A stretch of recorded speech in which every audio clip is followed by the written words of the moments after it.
Round 3 of 3, the finale of the Donington Summer Championship, comes to a head today in McLaren's. Hello, everybody. I'm Jesse Lee, joined by Ryan Mawson in for Ryan Gill. And we have a very special broadcaster, Stewie, with us today. It is Championship Friday for the Mini Summer Championship, and we have 3 classes that are all on the line today. A lot to be decided and a lot of questions that still need to be answered. Hello, everybody. Hope that you are well wherever you are in the world, and thank you for joining us here on RCI TV. And, well, one race left to go, a third different car for all of the teams, and nobody realistically in any of the categories are locked in, Mawson. Everyone at the top of the venue has a chance to win the respective classes. Yes, hello, and well, welcome to what a car and track combination to close out on You know, the McLaren at Donington is just it's one of the sort of quintessential pairings in ACC. You know, if you take to Monza, you probably want something like an AMG. You go to Silverstone, you want a Bentley. You come to Donington, you want a McLaren. The downforce that these cars give, it makes going through the Craner curves such a joy with how lovely these cars handle. It's going to be really interesting to see what drivers can use that potential, because that is the one thing with McLaren. It can have some monumental pace if you trust it. It's a very strange car to drive. So we'll see who can hold that and who can't. So far, it's Pedro Santos with the early sort of provisional pole lead, 128.3. We'll see if anyone. Oh, the 126. Sorry, I need to clean my glasses, don't I? And we'll see what people can do in qualifying. I think there might actually be a little bit more to come yet. I think you might be right, Mawson. And of course, Pedro Santos sitting second in the championship. If he could parlay this into a good qualifying and then a win today, then there'd be no argument. He would be the champion in pro. Of course, after qualifying, we will show you the championship standings and the breakdowns for the different categories. But before then, certainly we will be talking about them as it is, of course, Championship Day, the finale, as all of the teams that are remaining are here. And of course, there are some omissions today. And Ryan, certainly because they been a bit naughty in the championship and gotten themselves disqualified. Yeah, I've heard that there's been a bit of argy-bargy going on between the fields. It's kind of always to be expected a little bit when you put everyone in sort of the same car. You get obviously the people who are proficient in that car and really want to do well, and the others that maybe not as comfy in that car, but you kind of have this sort of pride of yourself, don't you? You know that you want to do well, so it becomes a little bit argy-bargy. I remember similar things with the GT4s. When you put a lot of racing drivers in those, GT4 is kind of like a different beast in a way. It's everyone knows how to drive GT3 cars, but driving GT4 is a little bit sort of a dark art, and we had quite a lot of argy-bargy up through that field. At least it keeps the stewards busy, doesn't it? We can't have them bored around here. Well, certainly they have not been bored. This summer season has had some of the highest volume of incidents, and it's actually talking to the stewards before we went live today. They didn't really have an answer for that. Perhaps maybe sort of the car track combinations that we're doing, especially when we pluck them out of the vehicle that they're most used to. And of course, over on Night Owl, we're doing 2018 BOP in cars, so certainly well outside of the fast driver's realm of expertise, or anybody's expertise rather. Who goes back and drives those will we do during the summer season. But beyond that, all of that could be contributing. I reckon it is. You and I were talking about this briefly before we went live, about how exactly what you said in the intro as well. If you can trust the car and tame the car, it is an absolute treat to drive around here. And I would imagine it's the most fun out of the three. They drove the BMW, the GTR, and now this. Do you reckon, Mawson, this is the best handling one of the three? For pure handling wise, yeah, the 720 is it's kind of a mixed bag, I would say. A lot of people say that it's one of the most stable mid-engines, and I would kind of beg to differ. It depends on how you drive it. If you can really trust it and you're really smooth with your inputs, yes. But if you get it to that knife edge stage, they can become quite twitchy. I've only ever driven this car once, which was for it was like a community special race at Paul Ricard. And the setup that I had there was dangerous. But out of the three, 720 is probably going to be the one that I'm expecting to see a lot of good battling with. It's a very planted car, very stable. It should be great to see what some of the drivers can do. Who dares with the downforce will win. The BMW will have probably been funny in a straight line. If you remember the last time we came here with a sort of invitational race, I was in the BM. And before the patch, I believe it was a couple of patches ago, it got its pop changed. It basically felt like it had zero restrictions on the turbos. It had just been left to roam free. The speed that car got was scary, but it was like trying, the engine was then too fast for the chassis. Trying to hold on to this car through down through the curves and the top of the hill, the back end wants to go everywhere, and it was just terrifying. GTR, I don't know. I can imagine that's sort of like piloting a small yacht, but let's see what people have got, for an onboard lap of what could be provisional pole.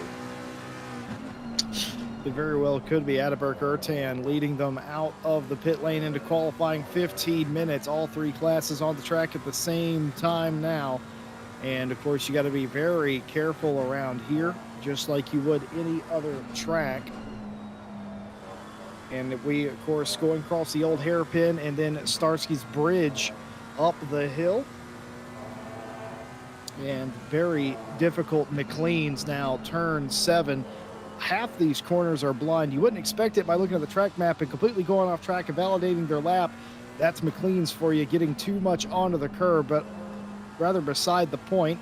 Number 8, Coppice going down the Starkey's straight into perhaps the most controversial of all the corners. They call it the S's, but it's more like a chicane. You do have to brake here. You do have to point it in the right direction. And beyond that, down into the Melbourne hairpin. Another controversial corner, adding the boot around here. I love the hairpin, a great passing opportunity for everyone. And then Goddard's makes up turn number 12. A very quick lap and a very fast circuit, even though you'd never really get cooking that fast. And across the line on the Wheatcroft Straight down into Redgate. And that is a lap around Donington Park, and it is a very fast lap. That one for Ertan was invalidated, Mawson, but not everybody's was. Nope, Santos immediately coming out on the first out lap with a 1:27.072, setting the sort of the early pace. But once again, you've got to break these tires in nice and gentle. You got to get sort of everything warmed up, and as we said, that McCall actually goes into the first of the 26s. But yeah, this track is so lovely to drive. I've driven it in real life, and yeah, all the corners are just as blind. The forces you feel coming down through the S's, especially with that last sort of left-hander before old hairpin, you have it goes slight positive G, then you feel the car shift over and sort of lean on the right side suspension, then you have massive positive G, and then you're trying to get the car all straightened up, and then you're throwing it into old hairpin, which is equally as scary. I can imagine this car as well, the 720, adds just that little bit more. Yeah, it adds a little bit of extra because it's so low. With this car, I find when you're driving it in ACC, it kind of feels like you're sat on the floor. You are the driving position is really, really low versus a lot of the cars that I'm used to driving. Even when you drive something like Porsche, which isn't exactly a tall car, it feels a lot taller than that. And I'm used to driving the Bentley, which is sort of used to driving like a double-decker bus. Do you know, I've never actually made that connection, but it is almost like driving your prototype as well, where you're basically sitting on the road that you're driving on, and very, very different. McLaren's always been like that. Go back to the F1 GTR that they had, the center mass driver position and the very low down position in that car, feeling that was very important to its performance, the F1 GTR, as McLaren has continued that tradition. Here is Martin Thorpe leading the silver class, currently third quickest in the silver class. Tom Bryant fastest so far in the 42, but Thorpe not that far behind already into third place as everybody continues to cycle through. Junior McCall was on pole, and then Santos answered back with another quick lap. And it's looking like, yes, sir, Martin Thorpe going to provisional pole in silver now. Will knock Bryant down to second, and Daly down to third. The quickest lap so far overall, a 26.274. Reckon there's a little bit more chance for improvement there. Smith in AM leading Alan Goosh 1-2 in that class. Number 17, I believe, all the way down in the 15th place position is third. Just as I say that, Trevor Anderson knocks himself up into the third place in silver. That'll knock Daly off the starting podium, and it got Andy Boardman in the 69 splitting the top four in silver in 10th place. Morgan McCall, championship leader, didn't do so hot in practice here, and in fact didn't run a lap in practice until really late, and needs to have a good starting spot here in Mawson because they have to do battle with Santos today. Pretty much whoever wins qualifying and has position at the track, on the track at the finish line of the season will likely win the championship. And right now, second, even though that wasn't improvement in second, that's not good enough. Not as of yet. Still 2/10 off that, and I believe that Santos, he might have just that little bit extra. We're matching sort of what we pace we had in free practice, 26.2. I think in free practice it was 26.3 or 26.4. I can't quite remember. I kind of feel like this car, on with the correct driver and given correct conditions, can do a 25. Maybe those conditions need to be just that little bit cooler, but you know, when you see some of the drivers that I remember in that invitational race, like I think it was Boothby who was driving a McLaren, who was second when he qualified, and you know, he came roaring past the BMWs when we eventually slowed down with pace due to various things. But this car it's not only fast, but it's probably one of the most consistent around Donington. That's the other thing.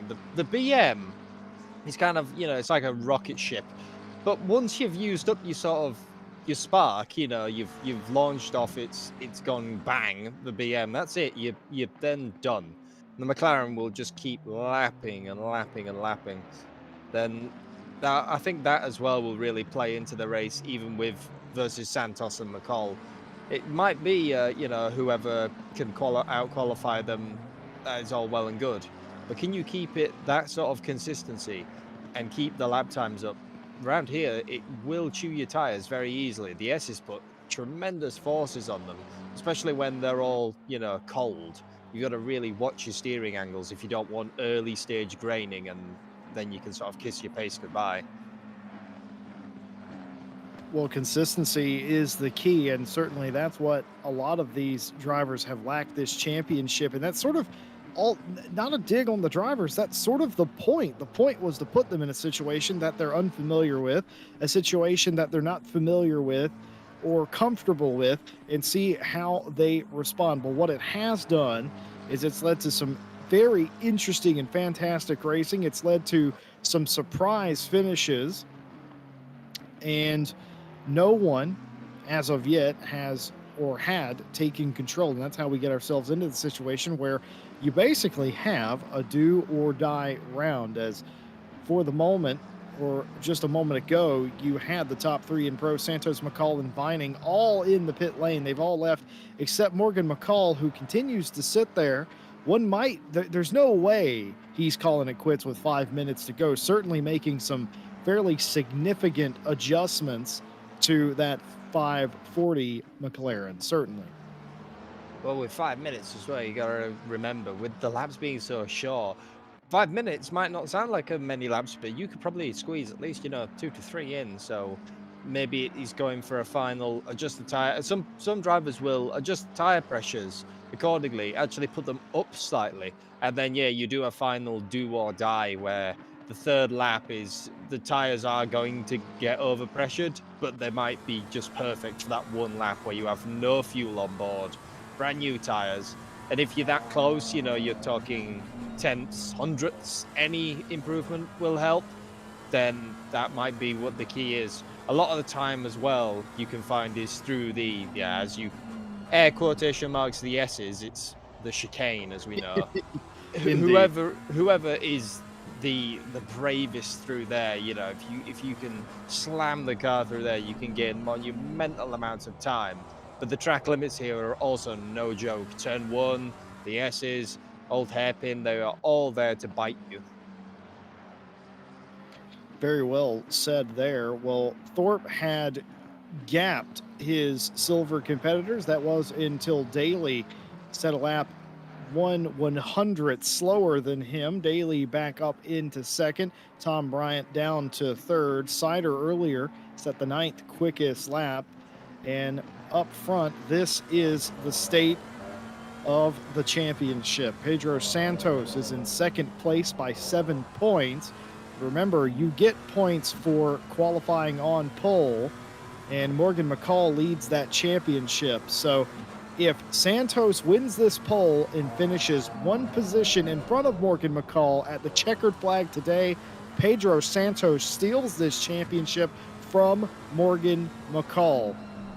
That's how simple it is. Again, we will look at the standings at the conclusion of qualifying, but for now, 3 minutes to go in AM. Smith had a little bit of a gap on Gooch, but now it is only 2/10 between Smith and Alan Gooch, as they are very close together. It seems to happen every week in qualifying. The early bird gets out there and they set a really quick lap, and then throughout the rest of qualifying, everybody else catches up. Well, here is Pedro Santos out there in what I would imagine is a defensive maneuver to try and get every ounce of performance out of that car. We certainly believe there is a little bit of performance left, a tenth or two maybe. But either way, the shocking thing is Morgan McCall still sitting in the pit lane. I don't think he's coming out. Yeah, I think McCall might have called it quits there. And for Santos, it was another small improvement. You can see the gap's gone up to 2.2 now, so another couple of hundredths here and there. So yeah, he's just wanting to absolutely secure his pole position so that, you know, none of the outsiders like Vining also try. It makes all the outsiders a lot harder to catch up. We have a problem now with this late in qualifying is traffic. I mean, look at all the cars that we've got just on that, and everyone's pace. You really have to be cautious to, you know, to pick your gap and go for it. It's a short lap, but you know, as we've seen throughout the field, we've got anything between, you know, 0 and 2.6 seconds. But if you slow up too much, you're gonna have someone riding your bumper again. It's such a hard track to qualify at, I find, just purely with the traffic. We've actually got more cars on track today than we did last week. I think a lot of the teams not wishing to take part in the big GTR, and of course, also the middle race. Some found it difficult to even get on the grid. We had a couple of retirements right off the grid. Yeah, the GTR is an interesting car, I'll say, for that.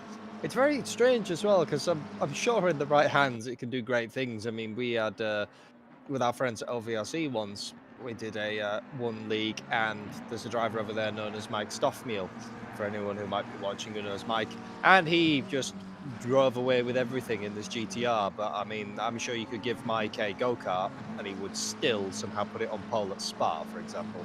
It's just monumental speed, that man. Final 15 seconds of qualifying here. All flying laps count. Morgan McCall will take no further part in the session. Will rest on their quickest lap, some 2/10 off of Pedro Santos's time. What could Chris Vining do? Vining did not have a great first round of the championship, finished second a week ago, but will not get to complete, or will complete this lap, but it will be for naught. That lap invalidated in the third sector on the road. Haven't talked about Savalainen much. Savalainen will go third in the 100. Savalainen has had terrible luck in the championship, but a good starting position, second row for Savalainen. Junior McCall in fourth. And Vining, who spent the majority of the time in that session in third, will actually start somewhere near fifth. What can Jordan Daly do? The Gopher Gap Racing team Can they upset Thorpe on pole position for silver? No, they will not.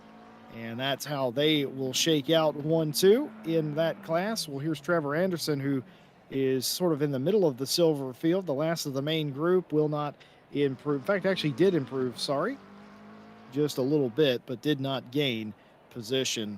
As Ataberk Ertan coming across the line to finish their qualifying up to sixth place. Sider in the pit lane will start seventh. And what about the 931? Can they improve? Potentially. Doesn't look like they are going to. They'll stay second in the AM class. Smith will be on the pole. And now all qualifiers are done. And that is the end of qualifying for the series finale. And now here's where it gets interesting for us. Here are the standings for the championship.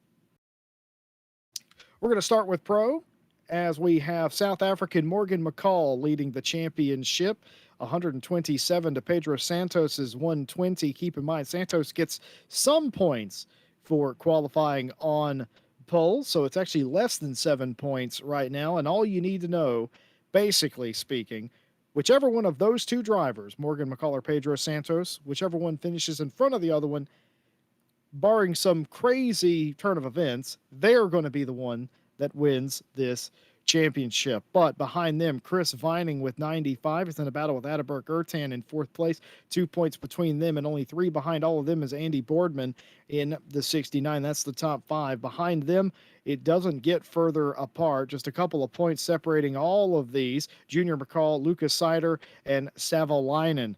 Ninth place, of course, Rosendahl.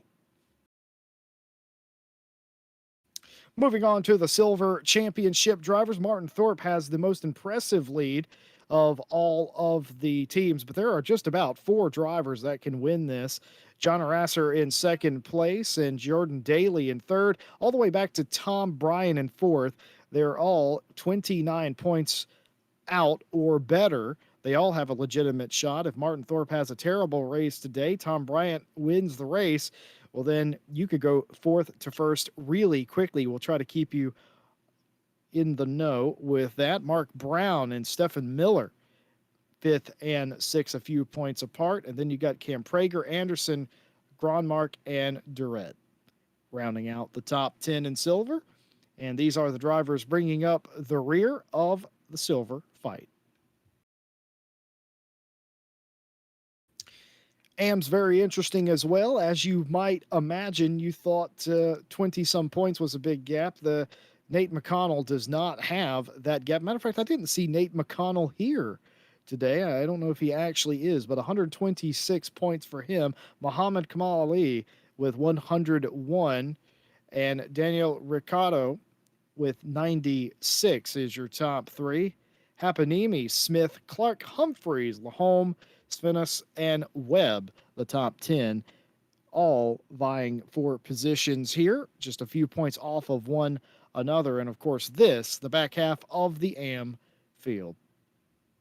Well, with all that said, there are championship battles abound. You know me, Mawson. I've got my pad and paper, and we'll be ready to attempt to tabulate the points as they are live. Of course, they'll just be rough estimates, but who's your money on today?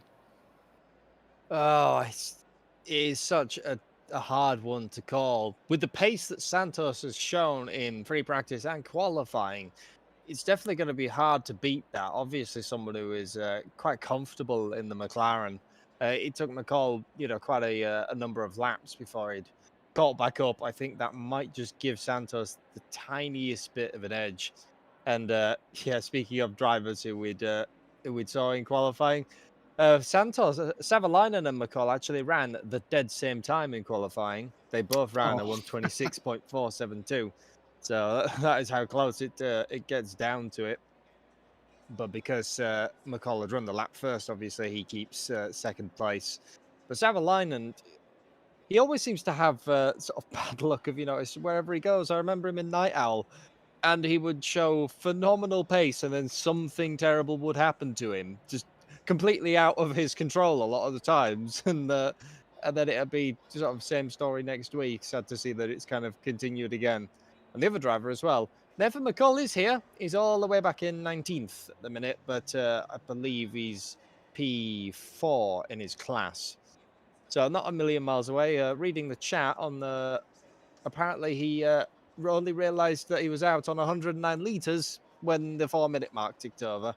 That's kind of a bit too late to do major adjustments and get back out. At least one thing though, you know that the pace that he qualified on, 4th in class, that's race pace. So you know that he can only get faster as the fuel burns off. That's good news for him. That's bad news for everybody else. He'll very much appreciate none of his competitors, especially the ones that outqualified him, knowing that. Because if they knew that, they'd be a bit frustrated that he was that quick with that much fuel on board. The only way that could go wrong for Mcconnell is that if he put his qualifying fuel in for the race. But hopefully that not the case.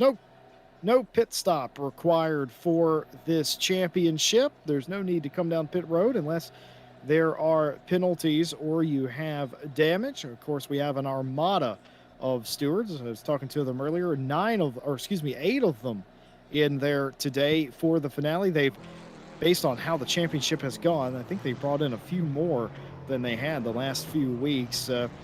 Stewarding here has been a bit rough, Mawson, to be honest with you, this summer. It's been very late shifts for them, having to spend about an hour on average post-race, getting some of the post-race calls and penalties out of the door. I don't think I've ended a stream I'd say in the past 4 weeks without saying pending post-race penalties. And yeah, just now with all the extra stewards, the eyes in the skies will be everywhere. You gotta. It's the thing with racing drivers. You have to remind them that we are watching them. If you let racing drivers run free, it's just a dangerous game, really. We all know this. Yeah, that's why I play GTA. But we are, of course, in ACC. Yeah, there's no stewards in GTA. I can drive however I want. We are, of course, in ACC for the Summertime Friday finale, the Donington Special, as it has been coined. We started with BMWs. The middle race was in GTRs, and now we are in 720S McLarens to finish off the championship. We showed you the points. It's very close. It's all up for grabs in every category. Go ahead and vote in chat. Who is your money on today? Who are you rooting for? We'd love to hear it.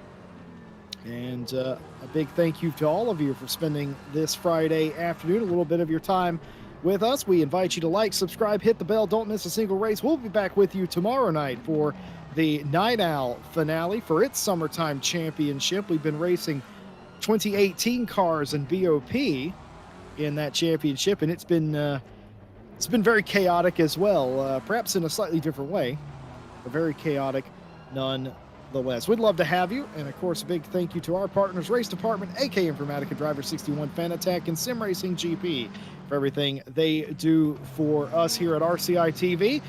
You can get a discount off your driver coaching using our discount code over at Driver 61. Link in the description. And while you're down there, why not join the Discord? Ryan Mawson, exhale, inhale, get the belts down tight. We're about to go racing one last time. All about the clean start here. Yeah, Donington it's very a strange start as well, depending on who dares wins type thing. And once again, I've seen where P2 has overtaken P1 at the turn 1. Sometimes the wider line is kind of what you want, but it all depends who is the bravest on those cold tires. 29 seats, not exactly going to be they're not going to have fully warmed up yet on the outlap. I'm waiting for the green light. It's a very late green on this track as we're already past the start line. Green light, go, go, go. And there you go. There's the green flag. Green flag is out, and a nice jump for the leaders that they remain side by side. In fact, they do for about 10 rows deep, and now into the first turn and getting red gate through. I think they're all going to be pretty much clean through there, but it gets a little bit more dangerous as we go down to Old Hairpin, and this is where we see a lot of the problems arise, but as of yet, none. Clean getaway up front, and one car off there right before they get to the Old Hairpin. A rejoin on the inside of Old Hairpin, but no extra dramas there. Just the one car, maybe two cars off early in this race. Besides that, a fairly clean start. That's the 933 off in the gravel. They've pointed the car back the right way and continued on. That can't happen though, going too wide through the S's. It's such a difficult sector of the track, and you can feel the car sort of shuffling around under you. It only takes the slightest tap to really set it off. Oh, and there's a slight twitch for Santos coming through the S's. And look, that's really compromised his run. McCall is all over, defends the inside, and McCall's looking all the way around the outside of the Melbourne hairpin. Can he do it? Can he get the drive? Not quite. The wider line does compromise your drive out. Santos holds it, but he's got to be careful with doing that now for the rest of the 58 minutes. Otherwise, McCall will jump. And if you look, Savalainen isn't too far off this action as well. We're going to see the replay of Lahome getting off the circuit here. Actually, no, that wasn't Lahome. Two yellow McLarens. Actually, there's more than that now. I see that. There's 3 or 4 of them in the race. But a couple of replays from the initial start, getting down into the old hairpin as they all kind of shook out. Some, I would call that insignificant contact, other than the one car that made it all the way to the barrier, but rather besides good stuff. And to your point, Mawson, about Morgan McCall, we've seen him be a opportunist in the first couple of races. Had a mega race 1 week ago, and opportunities like that, he capitalizes on them very well. Santos making a little mistake, maybe a little bit too cautious, overthinking the corner, and it nearly going wrong. That tire bail still there on the exit of the S's. I use air quotes, of course, but usually it gets kicked between an upright at some point, but it's still there, albeit a little further into the corner than it normally would be. Savalainen up into the second place position now. Yeah, he's being chased down by Junior McCall as well. Once again, everyone's sort of keeping quite close. No, no one's really spread out. Wait, no, that's I believe that's. Oh, I see what's happened here. The graphic was incorrect. Savalainen still is in third. That's Junior McCall behind him. Morgan McCall's in front. This I know racing's a family business, but when they're all at the front, it gets a bit confusing. Oh, contact here. Stefan Miller has had contact. This is coming into red gate. It is. Oh. 2 into 1 doesn't work, Ryan Mawson. No, and the poor yellow McLaren, who's once again sort of been fighting his way through, has to take avoiding action. Not really the thing you want to see coming around the corner. Oh, and that is Sven Kunis there. That is one of the points that will upset that car. What you can't see from our broadcast cameras is that Old Hairpin has a kind of dip on the apex. So if you go plowing across that, it will upset the car, especially such a downforce heavy car. And there's the 220. Jacques take it to the gravel.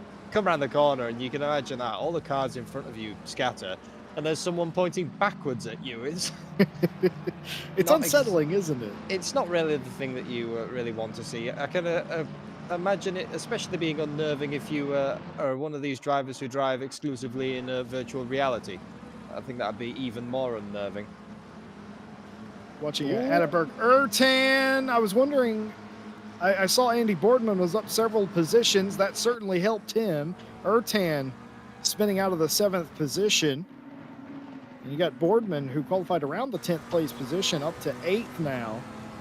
And Ertan falling through the field. That's been an all too familiar sight for Adalbert Ertan in this championship, as well as add Ertan to the bad luck club, certainly, as we ride on board Trevor Anderson, who is 5th place in silver. That's John Arasser in front of him in the 699. And the entire silver front-running field in front of Trevor Anderson. Yeah, it's trying to stick with the person in front. That's like one of the key points. I think a lot of the silver field might come down not necessarily on who has just got the most outright blazing pace. It's who's going to keep these cars consistent. And if you think a 1 minute 20 odd lap time 1 hour of laps. That is a lot of times around this circuit. Ooh, 3 into Just 1 about getting it almost. sorted. Just about making it through. Holmes trying to run away, looking in the mirrors, thinking, I do not want any part of this. And Chris Humphries managing to just about keep all that. That's a 993 of Gromark behind him, I think. Silver class car, not for his championship. Obviously, they'll be wanting to sort of get a little bit closer to their silver cousins. Funnily enough, Chris Humphries is a name that I've seen quite around a lot now in where I've been in sim racing.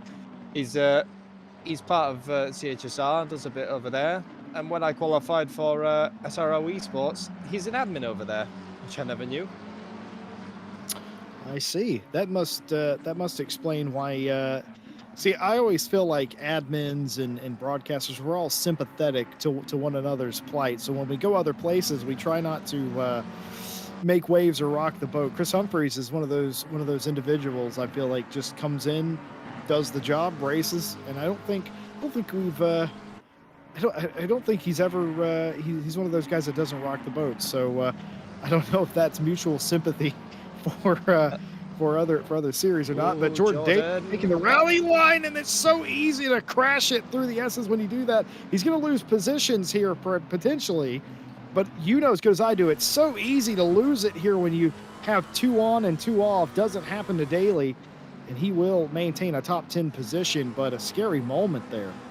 Especially in a car as low as the McLaren, you can see it bouncing over the dirt. It's you know, these things are not rally cars, not really designed for that.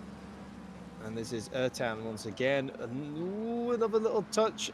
I actually don't think he touched the other McLaren there. I think the other McLaren lost it. There was millimeters from disaster again for the 18. But the other thing as well you said about Chris Humphrey just sort of comes, does it, and goes. Well, he is also a marshal. That might explain it. Yeah, see, there it is. Does a good job and goes. Because I actually remember the first time I heard about him, I was at British GT at Brands Hatch, and they said, "Oh, there's a sim racer over there." Like, where? They pointed obviously to the Orange Army in the midfield. It's like, oh, okay. Well, there you have it. Speaking of marshals, I mean, if it wasn't for the army of marshals, obviously we wouldn't have the real life counterpart to the sim version. So, I mean, what was the biggest for the longest time, Mawson? You know as good as I do. What was the most requested feature in sim racing? Having marshal posts with flagmen. Why? Because it mimics the real thing, and as a driver, that's what you're looking for.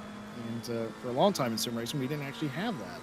We just had a digital flag system, but actually having all the marshals posts with virtual marshals in it just adds to the realism, and a big thank you to all the real life marshals out there who almost all of them volunteers, and it is a dangerous job being a marshal, of course, but it's a necessary job.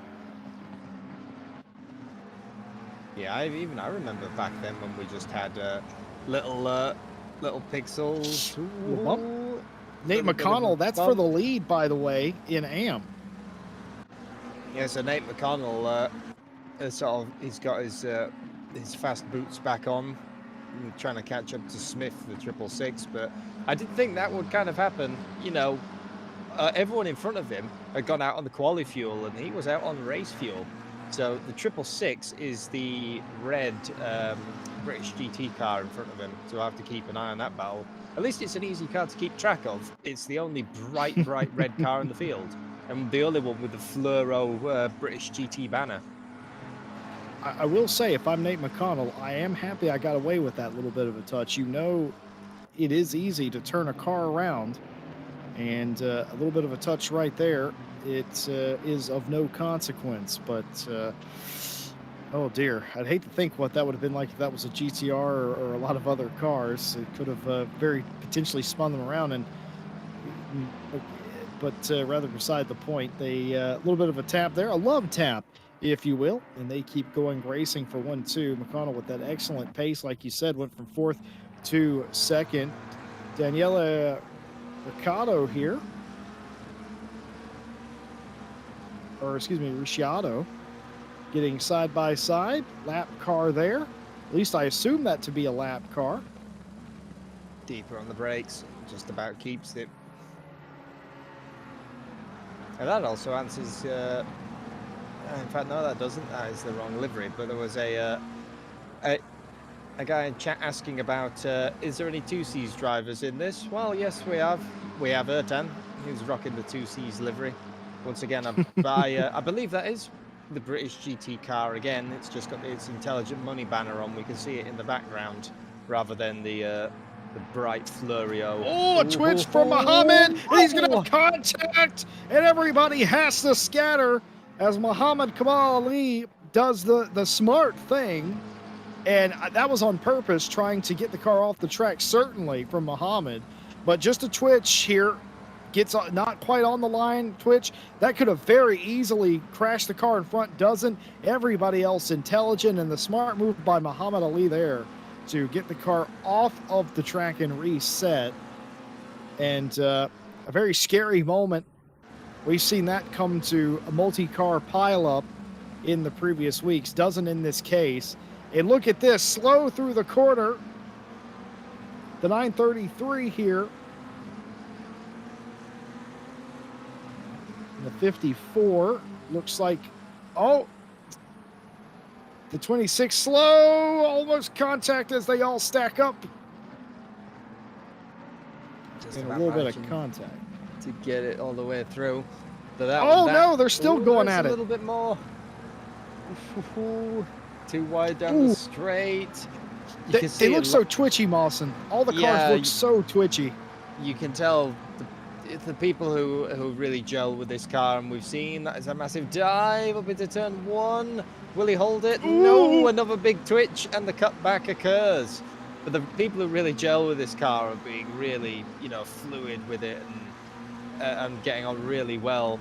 And those who are perhaps struggling in it, it can bite you if you drive it certain ways. But that crash you saw earlier with the slight twitch there, that is just so much a McLean's corner problem. It's off camber, blind.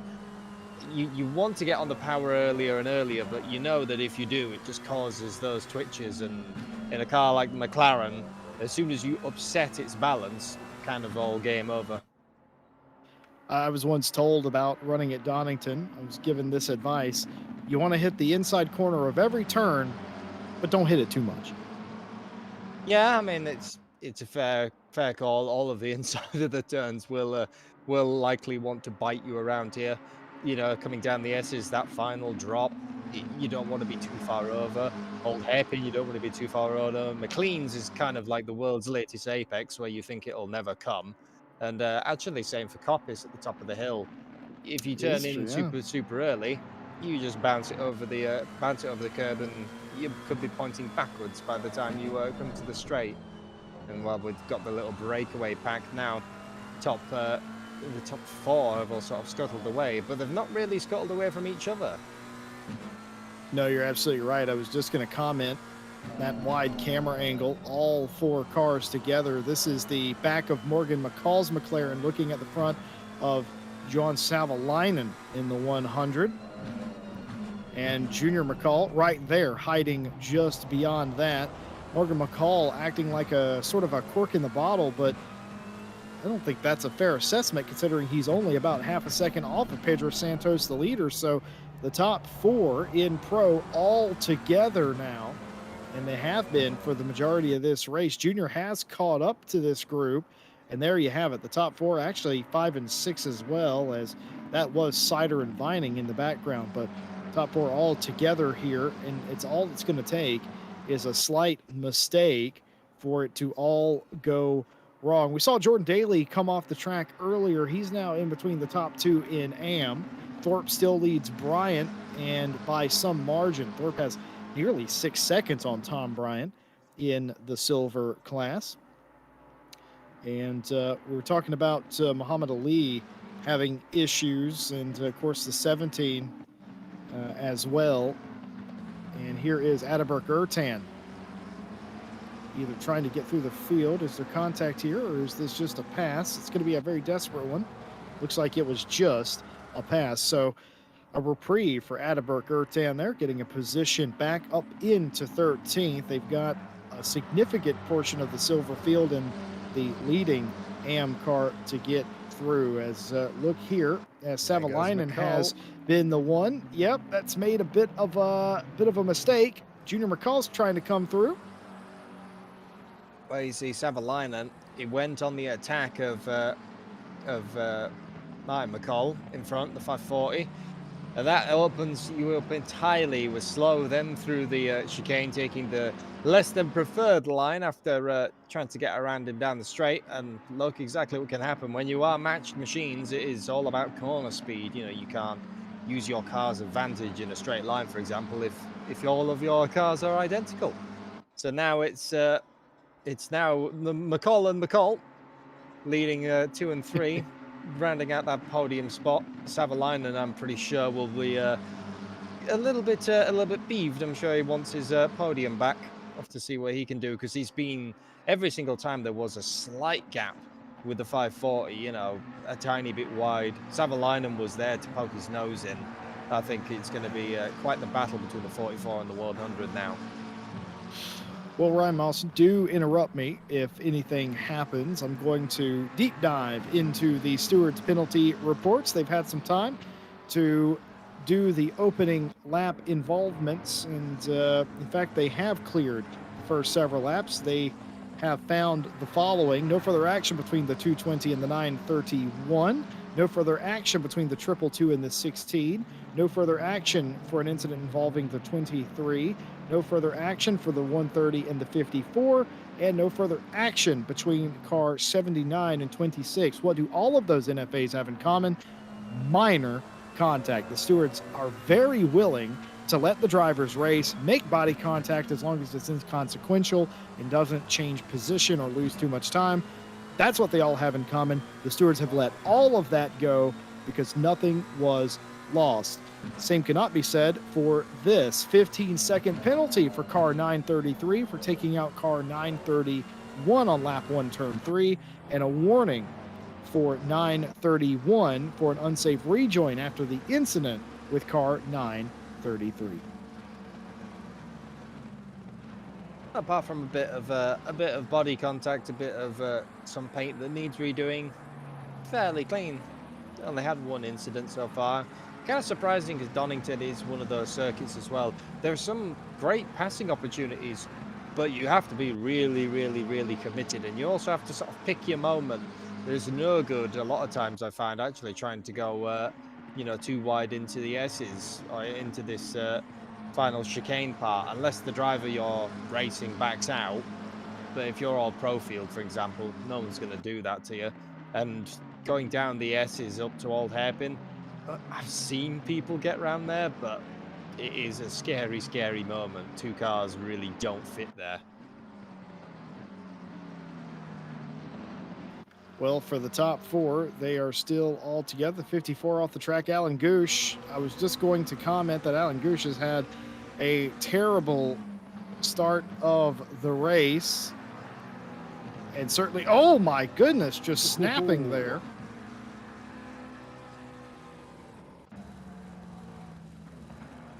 And once again, that was a point. You just touch the inside of Old Hairpin. There is a slight bump there. Obviously, the grass there as well. It'll all upset the car. And round they go. Once the back end of the McLaren has disconnected itself aerodynamically from the road, you are not saving that at all. It has very limited mechanical grip. It's all in the aero. You take that away, you will be spinning it. A bit frustrating, certainly, for that driver. Jordan Daly, of course, had a bit of a frustrating start as well, losing a position or so, trying to get back up to his silver rivals, has the AM leading Smith in between him and Arasser for that position.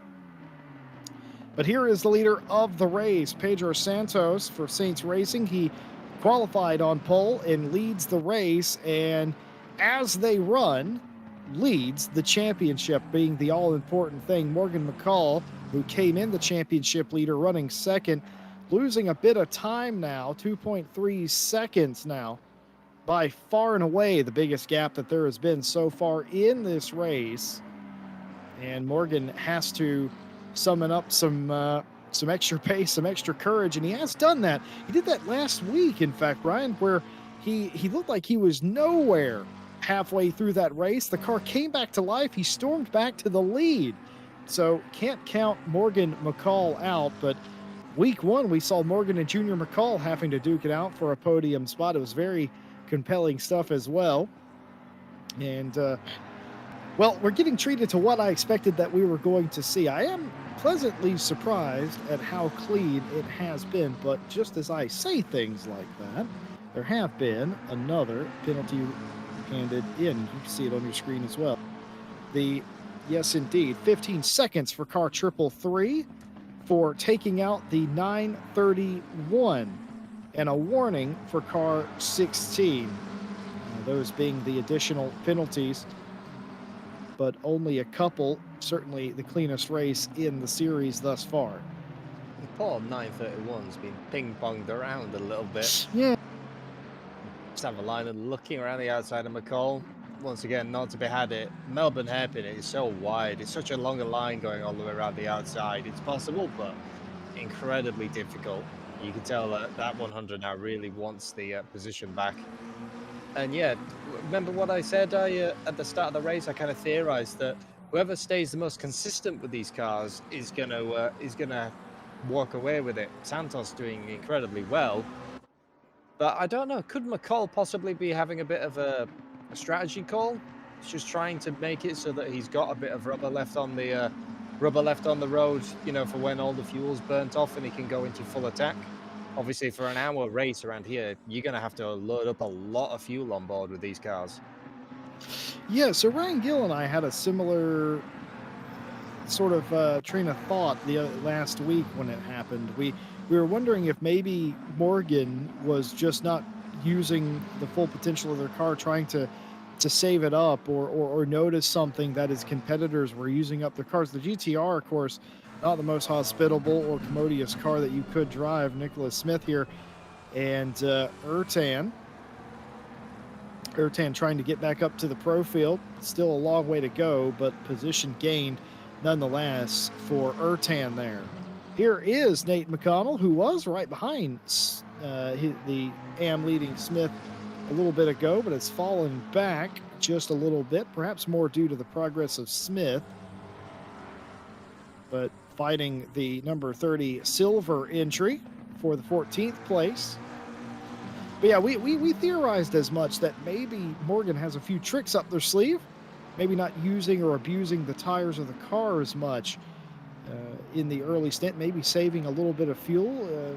We don't really know, but certainly charged back a week ago, and something to look for here as Nate Mcconnell is on a full charge, trying to get by Durrett. Yeah, and the gap is still, once again, across the line. It's about 2.6 seconds. It was 2.4 the last time around. So it's not like Santos is, you know, freight training away with it. Just sort of pacing. So I'll have to keep an eye on that 540. They might have a few tricks up their sleeve yet. Savalainen jumping it over the curbs. That's what we said. The top of the hill is equally as inhospitable for the car turning in that early, and it's completely blind. You have basically no markers as when to turn in. It's a very interesting track, the sort of the back half of Donington. And he's trying to get back up to the 44 McCall car.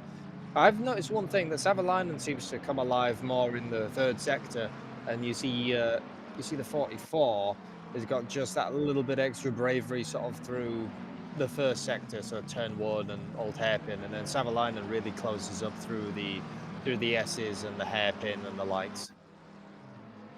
He's definitely on the attack, isn't he, in the second half of the circuit? Maybe he just has more confidence there. You don't usually see that. You see a lot of people in the old hairpin get a bit aggressive, sometimes elbows out, but the added boot, the S's and the hairpin and all that is an excellent place, probably your best bet to get around folks. But I think you're seeing that out of Savalainen as well. Jacques Lahome, who is third in the AM class. That's Gronmark in front, who has a 15-second penalty for the extracurricular activities. It's always a frustrating feeling if you're behind a car that you know is going to be behind you anyway, but rather beside the point. Of course, still fighting for position, fighting for time, even though they have a penalty, even though they're not in the same class, not required or even encouraged to lay over. Of course, you have a position to defend. You are free to defend it.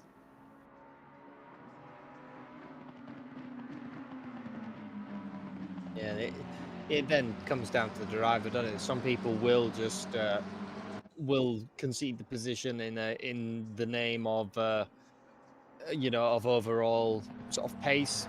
They'll play it out a bit of a strategy wise, and yeah, some people will fight tooth and nail, and that's the 2C's car. That is Ertan off in the background again, the 16, in a very much a sort of a deja vu moment of what happened to him at the start of this race.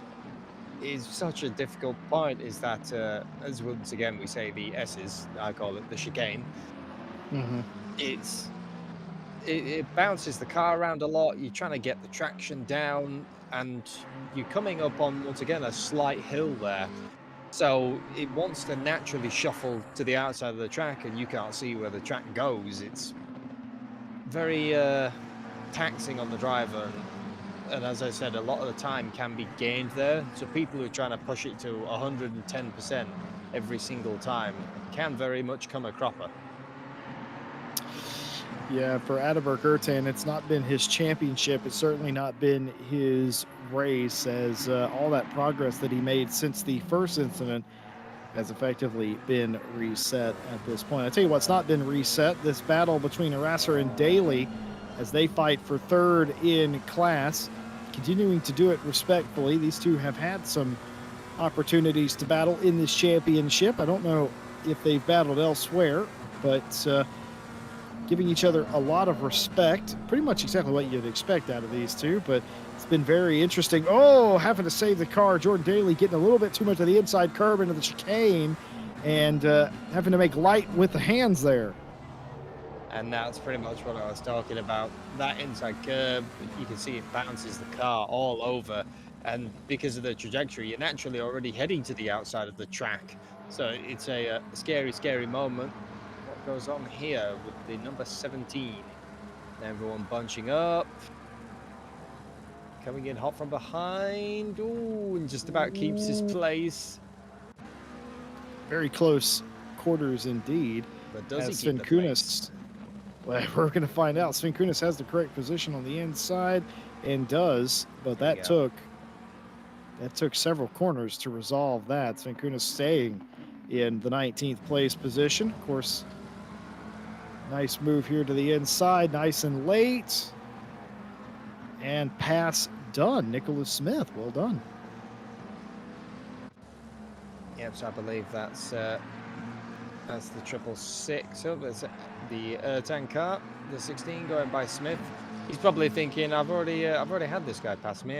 I'm sure I've seen him before. Yeah, it's like, have I ever been lapped or what's going on here? No, it's just position again. I do like that Valve Motorsport car delivery. It's quite. It is a nice. It's a nice blue, isn't it? Yeah. Oh, the blue is the 2C's car. So that's 2C's oh, excuse me. I'm sorry. The Valve Motorsports is the bright red machine. But maybe I'm just being a bit nostalgic, having seen it at British GT. It's sort of. Oh, I see. You see them and you sort of get used to them.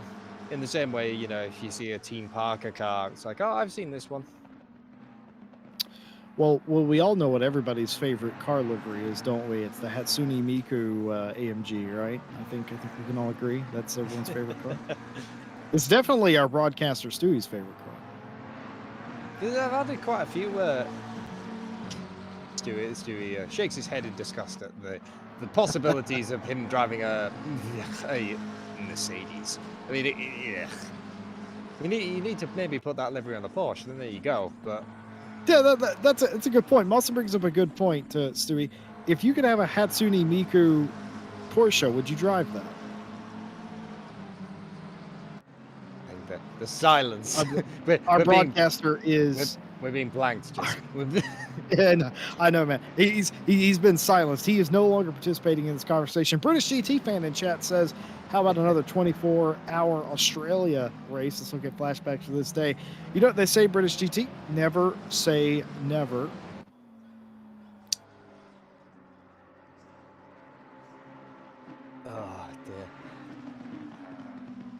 oh dear. Oh, our broadcaster did answer. Sorry, he didn't answer verbally. He messaged us, Moss, and he said he would every day, all the time. He would love that to have a Hatsune Miku Porsche. Wait, that what is that? What is that Hatsune Miku AMG? Is that the Good Smile car? It's the good smile car, yeah. There's not a lot Yeah. of woohoo, bit of a tap there. This is still between Sven Kunis and Muhammad Ali. Of course, both these drivers have had issues today. Most recently, Ali being backwards, but then again, they both have been. So they're racing over the, I would call it the minor positions, but it is fourth in AM. As, they're getting a bit spicy, a little argy-bargy. These two are trying to outfox one another. This is a Rasser's wing, looking back at Jordan Daly. This is also, this is in silver for the third place position. Yeah, and you can see John Daly really closed up in the old hairpin. You can tell where a couple of drivers have got that little bit more confidence, and then Arasa just managing to scuttle away. It's so difficult though when you're in match cars to sort of break the toe. Once you broke the toe, it becomes a lot easier. But when you're this close, it's always going to be the 197 having that little bit of something down the straights, to burying himself right under that rear wing. It hangs quite a while away off the McLaren. There's that wing, trying to get all the downforce it can out of any of the air moving over the car. I also just noticed as well, we've got quite a few what we would call Mike Jones liveries this race, haven't we? We've got quite a lot of purple McLarens. I think I've counted 3. Obviously Daly, but we kind of expected that, having been Mike's teammate. And there's another purple McLaren that I've seen in the field. I can't find it now. Well, Mike Jones, who was our broadcaster for the first 2 races, not with us today. And you would have known that because this is the first race in the series as the car often gets back on in front of this group, the leading group. But you would have noticed Mike Jones wasn't the broadcaster today because he didn't zoom in on every purple car on the grid. I talked to him the other week about that. I said, Mike Jones, we got to be impartial as broadcasters. He goes, no, you as commentators have to be impartial. I don't have to do that with my cameras. Very interesting take on that. Do you know what the theme of the day is, Ryan Mawson? The theme of the day, are we going to spin the wheel, or have we already decided it? I think I think the stewards have done it for us, to be honest, mate. The theme is no further action. No further action between the 130 and the 30 with contact between them. No further action between the 666 and the 16 for minor contact. A warning for car 17 for an aggressive overtake with position given back. No further action between the 100 and the 44. No further action between the 30 and the 23. Jordan, and well, we're all saying that Jordan Daly trying to force Arasa into the move, tried to force him to defend, get a cutback. Arasa now sort of more wise to that trick. Sort of tried at the last hairpin, defended it hard now coming into turn 1. But you can see the intent there. Jordan Daly really wants that, as that's one of the... Ricciardo off in the final turn. Now, was that contact? We didn't quite catch that, but certainly sitting there for quite a long time. It's not a turn that you normally get backwards in. So you'd hate to assume, but it certainly felt like contact may have been made. The stewards will let us know. I was going to say, I'm sure we will get the more piece of paper, but it might have a penalty, or we might have another NFA scribble. This can be the RCI NFA. The NFA Cup. I'll take it. Do you know what I find interesting? Morgan McCall lost those 2 seconds to Pedro Santos and then decided, I don't want to lose any more time. And it's been sitting right around that same delta this entire time since then. Junior McCall still in third the same distance behind. And of course, Savalainen, the very same on the back of that train. But as it stands now, Pedro Santos would, if it finished like this, would win the Pro Championship by a handful of points over Morgan McCall. But a long way to go to the finish. 24 minutes. So, start getting down slowly and surely to, more of a qualifying fuel. Cars getting a little bit lighter. We might see maybe a few moves. The McCall train has sort of settled themselves out as well. I thought for a while that the 44 might try and catch up and attack their friendly 540, but that hasn't been the case. Savalainen still sort of looking every which way, looking for just that one mistake, the one moment where the door is opened. So we might see him have an attack in the last couple of laps. You can see him trying to get the cut back there, trying to go into the final chicane and blast it down the straight. And that's the 74, letting everyone through. That is sometimes the most scary thing when you are when you're a back marker and you look at your relative and there is basically the whole leading bunch bearing down on you. It's just as scary if you do multi-class racing. You're driving a GT4 and your spotter tells you in your ear that oh, don't worry, it's like there's a pack of GT3s coming up on you. It's like, who is it? Well, it's P1, 2, 3, 4, and 5. Like, okay, lovely. What's the gap? You've got about 2 seconds between the whole pack. Lovely. So I'm just going to go over here, shall I?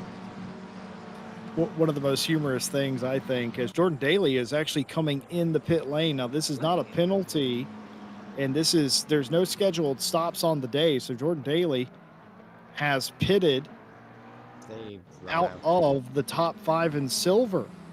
They've run out of fuel? It's a good question, isn't it? Something's certainly amiss. You wouldn't plan a pit stop in this race. Having a quick look, I can't see any severe damage. It's not like a meatball flag where it's mandatory to come and serve your pit stop because of damage. The only thing I can think of is if he accidentally short-filled that car. Yeah, well, he's back out. He's parked the car, I'm being told by our broadcaster, Stewie. Yeah, looking on the entry list, he has gone. Yeah, all right, confirmed. Jordan Daly had to exit the race there.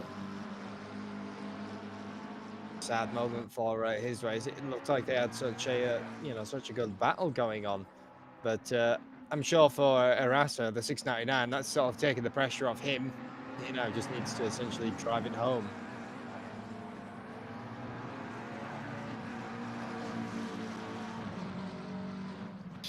Well, Jordan Daly having to exit the server, you can only assume that is due to IRL complications, but the race does continue as Cedar and Vining continue to fight over the 5th place position.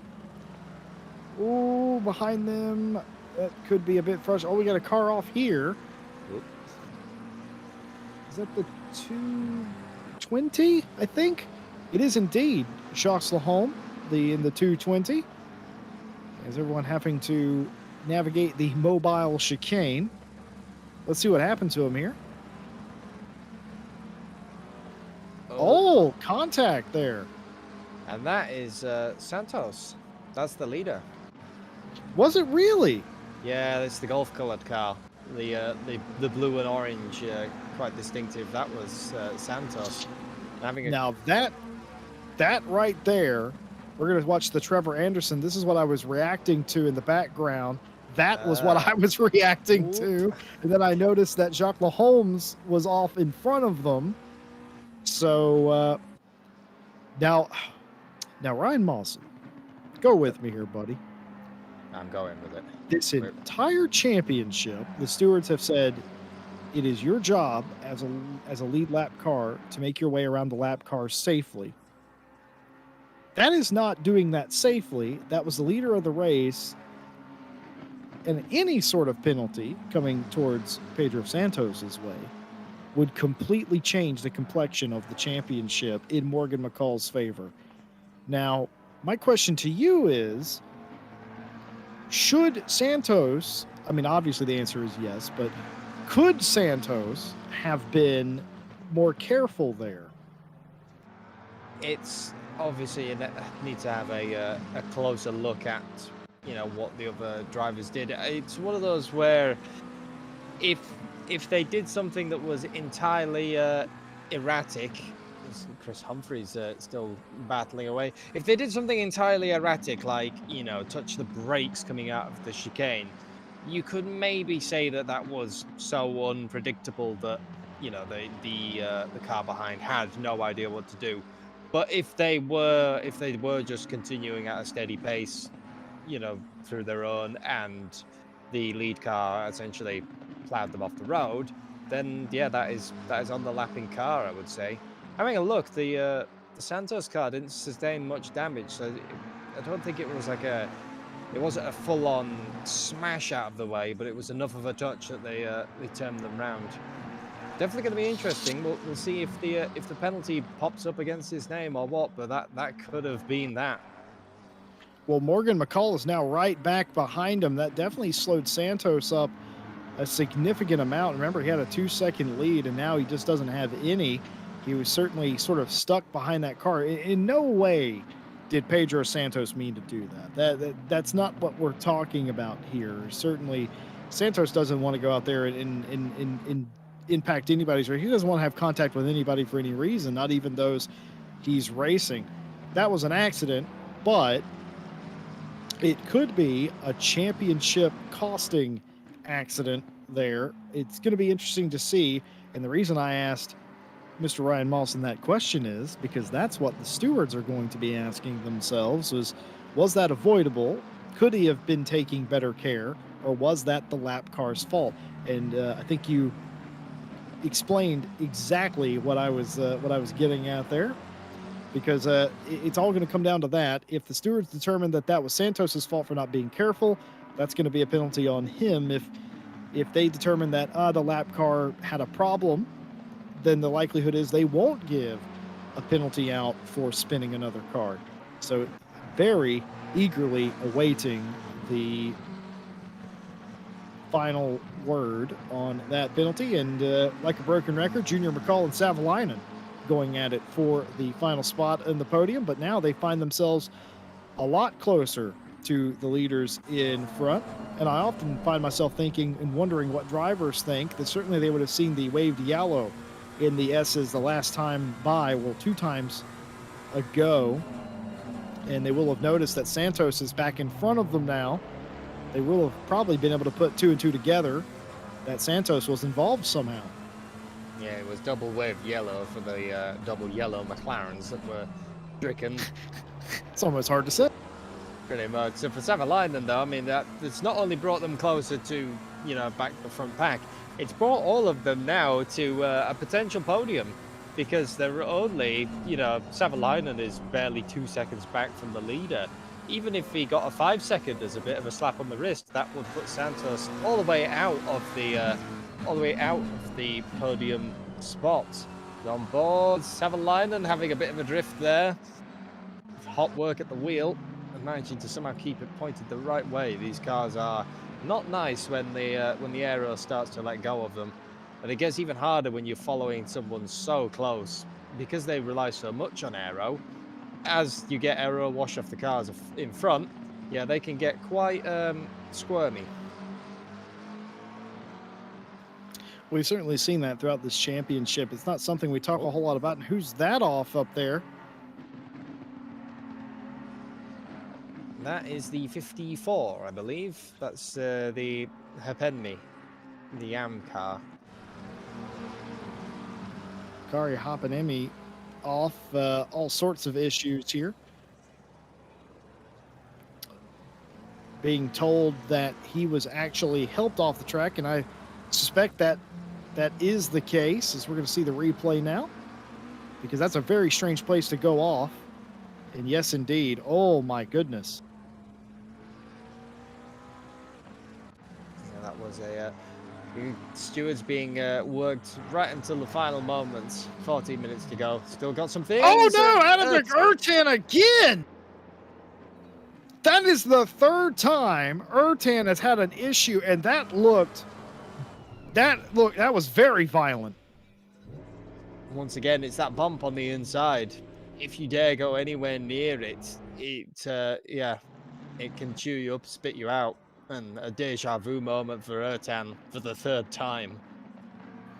Ryan, is there anything setup-wise that you can do to this 720 that can alleviate that issue? I won't say really, because the problem is obviously if you make it softer, then you compromise yourself through all the high speed S's. It's not often worth slowing yourself up so much. You just got to sort of accept that as a mid-engined, quite low, stiff car, that you just can't go near the curbs, and that if you're racing other cars that are the front engines, that they will catch you up there. You would. I'd say it's easier to alter your line than it is to change the setup entirely. You'd want to probably take more curb at the first half of it, obviously within track limits, so that you avoid any of the nasties that are on the second sort of inner curb. Whereas if you're driving a front engine thing, the BMs, for example, or the GTRs, you can just plow over that, which might actually be part of some of these drivers I'm doing. We've seen quite a few twitches, people munching the curbs as it would be a front engine, and these are not front engine cars. These are mid-engine twitchy aero cars. Well, still awaiting some of the stewarding decisions from the last 5 or so minutes. Just an update on the championship as they run. Pedro Santos will win this championship, but there is pending penalties for the 8 after he had contact with the back marker and spun them around, exiting the S's, and that has caught Morgan Mcconnell up. Remember earlier, about halfway in this race, I said that Morgan was 2 seconds behind Santos, but wasn't losing time, was holding station. Well, now that they're all together for the past 5 circuits, they've been all close together. Look at this. Could this be the moment? Morgan Mcconnell not waiting for a penalty, trying to go down the inside. Pedro Santos pinning him as close to the inside as he possibly can. There's contact. There's contact again. Morgan Mcconnell is through. Morgan Mcconnell doesn't need a penalty. Morgan Mcconnell in the 540 has done it and is around Pedro Santos on the track. One's misfortune is another's bounty. And Morgan Mcconnell gets through. Santos looks on the inside of the final corner, can't quite get it done. Morgan Mcconnell leads for the very first time. Yeah, you got squeezed all the way to the inside there. There was a car's width, but I mean, not room for any more. Pedro did exactly what he had to do, didn't he? He's like, look, my only shot here is to pin you to the apex. No more room for any coats of paint left on that car. It was that close, but yeah, and it'll be interesting to see now what McCall can do, because he dropped back off that little bit, but we've been theorizing perhaps that has been a tyre strategy, and that he would catch up in the last 10-15 minutes of this race. He's now had the catching up done for him without him having to do anything. Maybe there might be a bit more rubber left on those tyres of the 540 than there is the 8. Well, mentioned it earlier, last week, Morgan Mcconnell, pretty much the same thing, really. Fell back a little bit, held station, maybe was saving a little bit. Maybe Morgan Mcconnell is the setup whisperer as well. We'll have to keep up on that. Well, keeping with the theme of today, no further action between the 30 and the 23. No further action between the 100 and the 44. No further action between the 17 and the 130. Racing incident between the 17 and the 199. And drum roll, please, no further action between the 220 and Pedro Santos in the 8. A miscommunication when the 8 tries to lap the 220 is what Jake Boswell and the stewards say. So no penalty there. Answering our question of whose fault was that? Well, it was no one's fault, really, just a little bit of an incident that led to the spin. So obviously nothing malicious there to begin with. Nobody wants to just out and out ruin somebody else's race. There's contact here. Ooh, door mirror to door mirror, and there is. Oh, Right, Nate just McConnell. keep it somehow on the track as well. I thought that was going to end in absolute disaster. That was definitely a rubbing his racing taken quite literally. Ooh, and there was the previous spin, Daniel Durrett.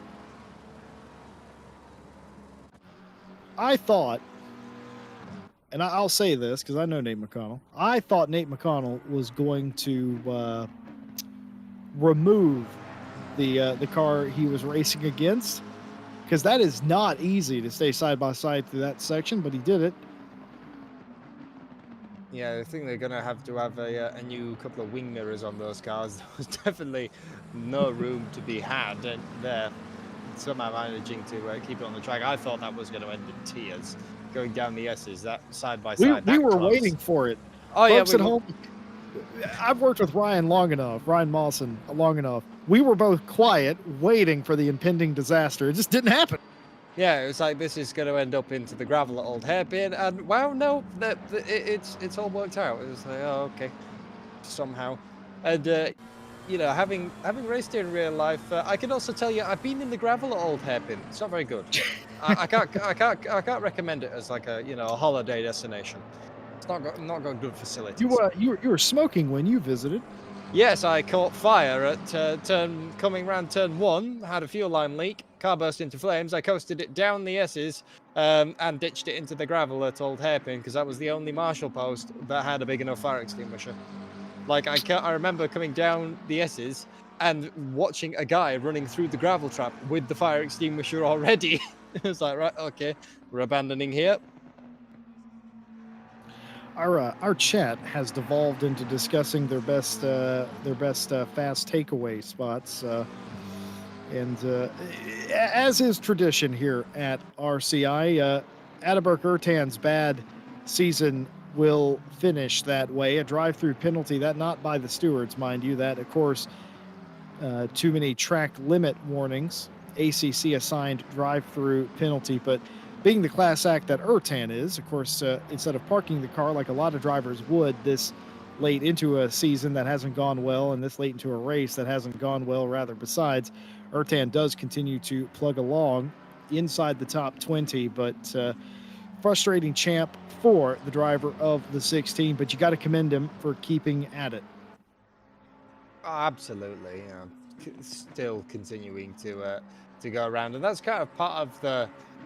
It's part sometimes of sim racing. You just got to accept that this isn't your race, but we all know and we've seen Ertan do way better quite a few times. It's just not his day today, not his car or his track, for example.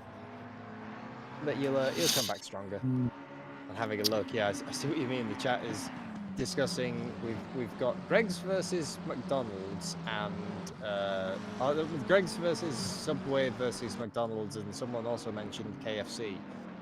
I think if you were gonna have takeout in my house, it's from the local chip shop. Generally, is what I have, or anything to do with pizza. If you want to win me, or easy, just give pizza. I'll be fine then. You hear that, ladies? Exactly. I'm a very simple man. Do you have Volvo? Yes. Do you have pizza? Yes. Okay, we're sold. Well, any of the rest of it? No, I don't know. I always knew there's a reason you and I got along, as we did see Morgan McCall, leader of the race, took the lead a few laps ago from Pedro Santos and now has a second lead over him. The 540 now leading the championship, came in the championship leader, but was looking like they were going to lose it by just a few points. Folks, I'm talking less than 5 is what the gap was down to in Santos's favor. Well, now the penny has dropped and the shoe is on the other foot. Morgan McCall out front means Morgan McCall, if he can hold on for an additional 7 minutes, will be the champion. Sven Kunis trying to get a pass here, will not get contested, and pass made. Or excuse me, Ertan making a pass uncontested on Sven Kunis there. Said that backwards. Well, it is looking like Nate McConnell's day in AM as well. Second place currently, started 4th, and this will be good enough to beat Muhammad Ali, who has had their share of troubles today. Mcconnell finishing 2nd will net him the AM championship. And this man, Martin Thorpe, has had no contest today, as he has driven away from Tom Bryan, harasser, and the lot, and looks like champion-elect in silver as well. Adalbert Gertan here continuing to fight. Remember I said he was in 20th. And Easy As You Like gets a spot back. Yeah, continuing on. It always would be nice to at least see that driver take the checkered flag. And as I kind of thought as well, have you noticed the 540s? It's pulling a slight gap to Santos. I did think that 540 might have just a little bit more rubber left on the road. Currently dealing with lap traffic as well. That might bring it back into contention for Santos. Well, it's very dangerous, isn't it? It's very dangerous, this. Up the top. Through you go. Look, if the dramas that happened to Santos happen to him, it can happen to anybody. Morgan is not immune or exempt from any of this, and he's got to be very careful here. Certainly, you believe at this point that you have the better car. It's all about making smart decisions. Looks like Morgan has done that. No crazy moves, making his intentions very much known. As Santos flashes into the picture, one last lap car to get through for him before he is clear of the traffic. Morgan clear, as I believe, what do you reckon, 2 or 3 more laps? What are we on? We're on, the last lap was 128, so they might just squeeze 2. They might just squeeze 3, sorry. Oh no! Pedro Santos has spun the lapped car. Was that the 55 of Brown, I wonder? No, it's Chris Humphreys that was spun around. It is the 26 of Humphreys that got spun. What happened here? So it comes in slightly and just cuts across Santos's nose. I'm not a steward, and I'm just assuming, and keep in mind, folks at home, I don't know anything. We get to see it once.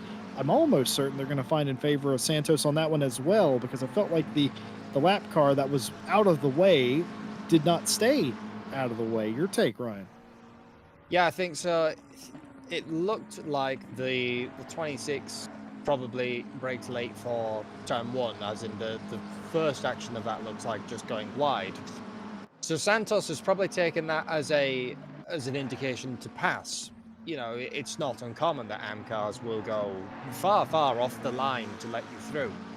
And as a pro driver, you have to make that call. Do you want to pass them here or not? Santos looks like he's gone for it, and the 26 has started to turn back in. And once you've already got, a door alongside, you can't really do anything there anymore. You've already committed to the corner. So we'll see what happens. And we were wrong. It's not 3 laps. 2 laps to go. White flag has been waved, and leader is on the final lap for everyone. Final couple of looks at penalties. 15-second penalty for car 17 for a takeout on car 74. Position not returned. So 15 seconds for car 17. Racing incident between the 54 and the 17. No further action for minor contact between the 26 and the 74. And of course, no word as of yet. We might actually get it right before the end of the race. I'll keep you posted on the most recent incident with the 8 car. And we'll see what happens with that. And for the rest of the sort of battling front pack we've had this whole time, 44 has managed to break away from the jaws of Savalainen, and there's now about a 1.5 second gap. So I think part of that as well is with how much attacking Savalainen has done this entire race. You've seen him where any time that the door's been left open, he's been going for the opportunities.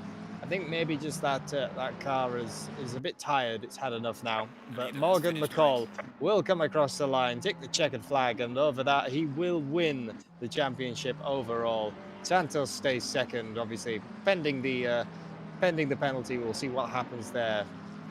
Junior McCall comes home third, rounding out the podium, and Savalainen manages to hang on to it. Chris Vining, once again, he's just a little bit back from that pack.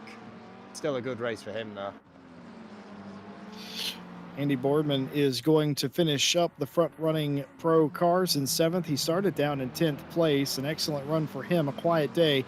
But behind him, Martin Thorpe, who has led pretty much flag to flag. He didn't really need to do that. He needed a decent day. How about an excellent day? Martin Thorpe wins the race and the silver championship today over Tom Bryan and John Arasser, who come across the line neck and neck, the two of them. At least I'm pretty sure they were neck and neck. Yes, indeed, they were. And that is your top 10. And right behind them, Nicholas Smith in the 666 had it to do today, but will end the race with a win. The championship will go to the man behind him, Nathan Mcconnell, second in AM, but a win in the AM championship. What an excellent drive for him after qualifying 4th.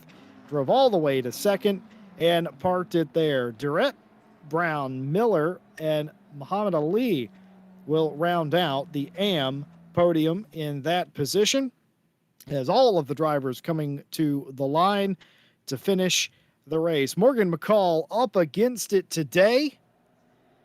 Whew, he needed to win that race. We made it very clear, Mawson, when we came on the air. Whoever wins between Santos and McCall wins the whole thing. It was as advertised. Both led today. Surprise lead change in the final 15. Surprise, Morgan McCall rises to the occasion again, wins the summertime Donington Special Championship here, and another trophy for Morgan McCall. Excellent stuff, as the results at least confirmed for the moment, and as is tradition for the summertime championships in 2021, pending post-race penalties. Pretty much. Yeah, what a race that was. Like I said, that looked for a while like McCall, he didn't have it. That car was quite a while away, but we've seen it multiple times in RCI races. Not only, in our summertime series, in Friday Champs, Night Owl series. What have we always said before? The person who manages the lapped traffic will often be the victor. And well, what happened today? The person who managed the lap traffic came out the victor. We're going to check some replays really quick. Phil Roberts has been into the booth and confirmed that not only is there the likelihood of post-race penalties, it may change the final running order or indeed the championship as well. But as it stands now, Morgan McCall has won pro, Thorpe has won silver, and Nate McConnell has won AM. And of course, that is all pending post-race penalties. Folks, we'd like to thank you for joining us for the Donington Special Summer Championship here on Friday. We hope that you've enjoyed this being something a bit different. We let the drivers vote on the cars, all at the same racetrack in consecutive weeks. It's been a very interesting affair. And remember, you don't only have to watch, you can get involved in an upcoming championship as well. Join our Discord, sign up for a series, get involved. We have splits from esports pros all the way down to rookies that are just starting their career. We have a split for you, and we'd love to have you on a track on an upcoming series. Link in the description for the Discord. And while you're down there, why not like, subscribe, hit the bell. I'll be back with you on Saturday night for the conclusion of the Night Owl Summertime Championship 2018 DOP. For that, it's been incredibly interesting over there with all of the pros struggling to get to grips with the old machinery that we have long since forgotten. And of course, a big thank you to all of our partners that make this race and every race possible. Race Department, AK Informatica, Driver 61, Fanatec, and Sim Racing GP. You can use our Fanatec affiliate link. And of course, you can get a discount off of driver coaching at Driver 61 by using our discount code. All of that information in the description of the video. It was a fantastic race. Mawson, it was great having you back for this one. Thanks for being with me.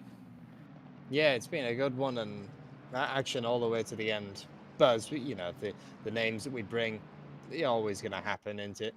looking forward to seeing some more, and Night Owl season 6, I think it will be as well. That should be another interesting thing to commentate on again.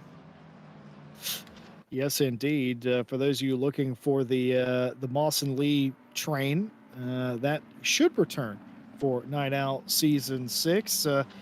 Sort of one of my it's my favorite championship that we do, and simply because I usually do them. I was there since the beginning of that. I love that. Love having Ryan with me, as there's always something going on in that. Set your watches for that, as that comes up in September. Well, on behalf of myself, Jesse Lee, Ryan Mawson, and Stewie in the box, to all of the stewards and all the staff here at RCI, we thank you for joining us today. Don't forget, we'll be back with you tomorrow night. We'd like to have you there. Congratulations to all of the class winners this season and the championship winners as well for the Donington Special. And we will see you next time here on RCI TV. Have a good night. And ta-ra for now.